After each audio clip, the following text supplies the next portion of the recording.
بس میں اپنے تمام معزز مہمانوں کا شکریہ ادا کرتا ہوں. یہ ہماری خوش قسمتی ہے کہ آج ہمارے درمیان پنجاب اسمبلی کے نہایت ہی معزز 3 ارکان موجود ہیں.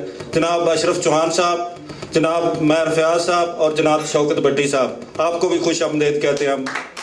اب بلا تاخیر میں میاں صاحب سے گزارش کروں گا کہ وہ اپنے خیالات کا اظہار کریں. جناب چیف منسٹر سب کھڑے ہو کے تالیوں میں میاں صاحب کا استقبال کریں. بسم اللہ الرحمن الرحیم. جناب زبیر گل صاحب, صدر پاکستان مسلم لیگ نون برطانیہ, جناب راجہ جاوید صاحب جنرل سیکرٹری, چودھری ظہیر صاحب,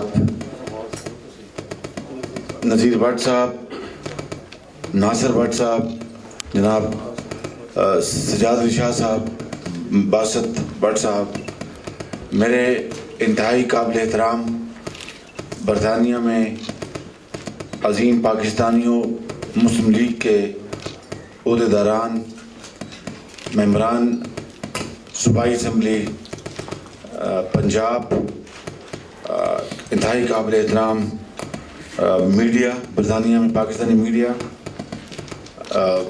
ڈاکٹرز صاحبان, اقلیتی گروپ کے عہدیداران, خواتین و حضرات, السلام علیکم. میں معذرت چاہتا ہوں, آپ کو انتظار کرنا پڑا, میں یہاں پر لیٹ آیا. میرا آج باقی میری جو مصروفیات کے علاوہ میرا میڈیکل چیک اپ تھا, اس میں آج میرا سکین بھی تھے اور ڈاکٹر سے اپوائنٹمنٹ تھی, اس میں دیر ہو گئی. آپ کو زحمت اٹھانا پڑی. آئی اپولوجائز فار دس ڈیلے. آج مجھے بہت خوشی ہے کہ یہاں پر اپنے تمام ان ساتھیوں سے مل کر جن کے ساتھ میں نے غریب الوطنی میں کئی سال گزارے اور شب و روز آپ کے ساتھ میٹنگز میں, جلسوں میں, کھانوں میں اور بہترین آپ کے ساتھ یہاں پر وقت گزرا, اور آپ نے جس مہمان نوازی کا آپ نے ثبوت دیا وہ عمر بھر میرے اور میرے خاندان کے دل و دماغ پر ہمیشہ نقش رہیں گے. بزرگوں, بھائیوں اور بہنوں, یقیناً آج کے اس محفل میں آپ مجھ سے پاکستان کے احوال جاننا چاہیں گے اور یقیناً پنجاب کے حوالے سے بھی آپ جاننا چاہیں گے. تو میں وقت ضائع کیے بغیر فی الفور میں جو وطن عزیز میں جو صورتحال ہے اس کے بارے میں آپ سے بات کروں گا. لیکن بات کرنے سے پہلے یہ میں عرض کر دوں کہ نا امیدی کی قطعاً کوئی بات نہیں ہے. مشکلات ہیں, مسائل ہیں اور شکایات بھی ہیں, اس میں کوئی دو رائے نہیں. لیکن میرا یہ ایمان ہے کہ پاکستان جس کو اللہ تعالیٰ نے اپنے بے پایہ فضل و کرم کے ساتھ انعام کے طور پر ہمیں عطا کیا تھا, اور اس میں بھی کوئی شک نہیں کہ 1971 میں قائد کا پاکستان 2 لخت ہوا. اس کی وجوہات ہم سب جانتے ہیں اور وہ تاریخ کا حصہ ہے. لیکن اللہ نے چاہا تو یہ پاکستان قیامت تک آباد رہے گا, اور انشاءاللہ آپ کی محنت اور ہم سب کی کاوشوں سے انشاءاللہ پاکستان اپنا کھویا مقام ضرور حاصل کرے گا.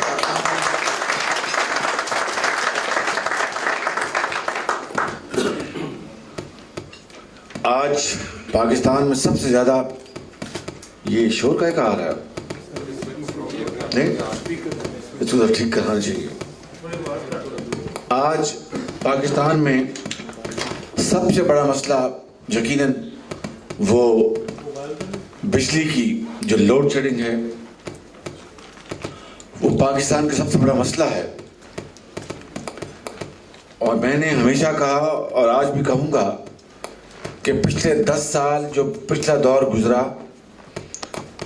جنرل مشرف جو اپنے آپ کو پاکستان کا مسیحا کہتا تھا، وہ اور اس کے حواری اگر چاہتے تو ان 8-10 سالوں میں بجلی کے مسئلے کو کم از کم ہمیشہ کے لیے ختم کر دیتے کہ بھاشا ڈیم 6 سال میں بننا تھا اور اس کے وسائل اور پیسے بھی موجود تھے، کیونکہ مشرف نے اپنی آنکھیں بند کر کے اغیار کے حکم کو ماننا شروع کیا، پاکستان کے مفاد میں نہیں، اپنی ذات کے مفاد میں، کیونکہ اس کو لیجٹیمیسی چاہیے تھی۔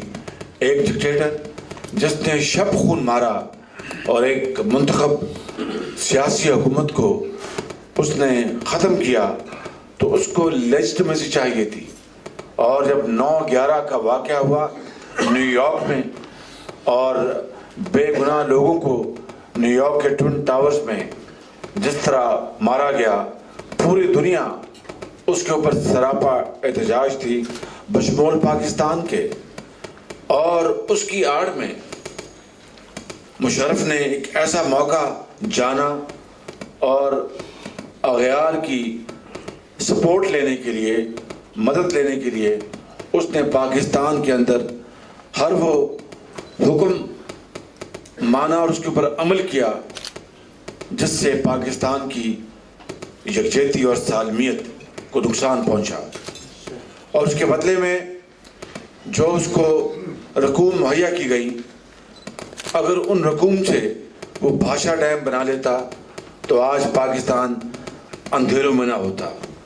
اگر ان رقوم سے وہ کوئلے کے ذخائر جو پاکستان میں سندھ کے اندر بے پناہ اس کے ذخائر موجود ہیں، بلوچستان میں موجود ہیں اور پنجاب میں موجود ہیں، اگر کوئلے کے ذخائر کی بنیاد پر بجلی پیدا کرنے کے منصوبے وہ شروع کرتا تو آج پاکستان کے اندر ہسپتالوں اور اسکولوں میں اندھیرے نہ ہوتے، آج صنعتوں کی چمنیوں سے دھواں نکلنا بند نہ ہوتا، آج لاکھوں لوگ بے روزگار نہ ہوتے، آج زراعت کو نقصان نہ پہنچتا اور کسانوں کے ٹیوب ویل بجلی نہ ہونے کی بنا پر آج بند نہ ہوتے۔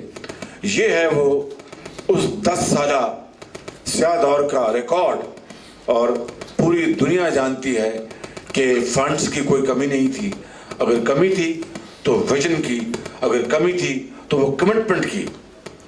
کمٹمنٹ مشرف کو اپنی ذات کے ساتھ تھی، پاکستان کے ساتھ نہیں تھی، لہذا جب وہ کہتا تھا کہ پاکستان فرسٹ تو اس سے بڑا کوئی اور جھوٹ نہیں تھا۔ اگر پاکستان فرسٹ ہوتا تو پھر بھاشا ڈیم فرسٹ ہوتا، پھر کول بیسڈ پاور جنریشن پروجیکٹس وہ فرسٹ ہوتے، اس کی ذات فرسٹ نہ ہوتی۔ اس نے اپنی ذات کی خاطر پاکستان کے وسیع تر مفادات کو قربان کیا۔ مگر آج سوال یہ پیدا ہوتا ہے کہ موجودہ حکومت کو 2 سال ہو گئے اور موجودہ حکومت اس سلسلے میں کیا کر سکتی تھی، وہ میں آپ کے ساتھ شیئر کرنا چاہتا ہوں۔ یقیناً بھاشا ڈیم تو 2 سال میں نہیں بن سکتا، اور نہ ہی کوئلے کے ذخائر پر مبنی کوئی پروجیکٹ منصوبہ بجلی 2 سال میں پیدا کر سکتا ہے، لیکن ان 2 سالوں میں ان کی شروعات ہو سکتی تھی، ان کے اندر ان میدانوں میں بڑی تیزی کے ساتھ قدم اٹھائے جا سکتے تھے۔ یہ بات بالکل درست ہے۔ تیسری بات یہ ہے کہ پاکستان کے اندر بعض ایسے شعبے ہیں جہاں پر ہم راتوں رات بجلی میں اضافہ کر سکتے تھے۔ مثال کے طور پر کوئی 1200 میگا واٹ بجلی کے جنریٹرز موجود ہیں، منصوبے پروجیکٹس موجود ہیں پاکستان کے اندر جو بند پڑے ہیں، اس لیے کہ ان کے پاس گیس نہیں ہے۔ گیس پاکستان کا ایک نیچرل تحفہ اللہ تعالیٰ نے دیا، مگر اس کی جو منصوبہ بندی، یہ ظاہر ہے کہ اس 2 سالوں میں تو منصوبہ بندی نہیں ہوئی۔ 63 سال میں جس طریقے سے گیس کی جو ڈسٹریبیوشن ہوئی ہے وہ یقیناً ایک فلاڈ منصوبہ بندی تھی، اور گیس کی بنیاد پر پاور جنریشن کے پروجیکٹس تو لگائے گئے اربوں روپے خرچ کر کے، لیکن چونکہ ان کے پاس گیس نہیں ہے لہٰذا وہ بجلی پیدا نہیں کر سکتے